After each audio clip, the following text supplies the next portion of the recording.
Comme pour toutes les cultures intensives, les producteurs attachent une grande importance à protéger leurs plantations contre les parasites susceptibles de détruire leurs récoltes. Les plants de tomates ne font pas exception à la règle. De nombreuses variétés d'insectes sont attirées par les plantes cultivées sous serre, et si rien n'était fait, ils pourraient détruire en quelques semaines toute une récolte. Mais l'utilisation d'insecticides dans les serres présente trop de risques pour les consommateurs et pour les bourdons chargés de la pollinisation. C'est là qu'intervient la recherche biologique. Dans des laboratoires spécialisés, des chercheurs ont d'abord répertorié les prédateurs des parasites habituels de la tomate.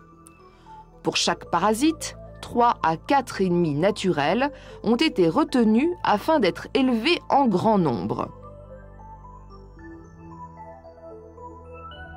Pour le plant de tomate, les ravageurs possibles sont nombreux. Les acariens ravageurs, par exemple, se reproduisent si rapidement qu'ils peuvent avoir envahi les cultures en seulement quelques jours. La mouche blanche est un parasite très commun dans les serres. Elle ne mesure qu'un demi-millimètre de long. Les œufs qu'elle a pondus sous les feuilles donnent naissance à des larves qui se nourrissent aux dépens de la plante.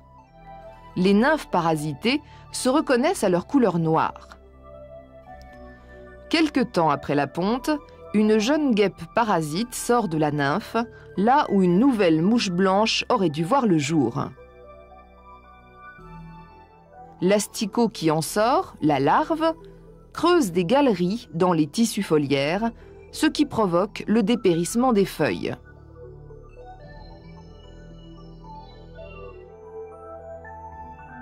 Les pucerons, quant à eux, sont attaqués par les larves de cécidomie. L'adulte dépose ses œufs au milieu des colonies de pucerons.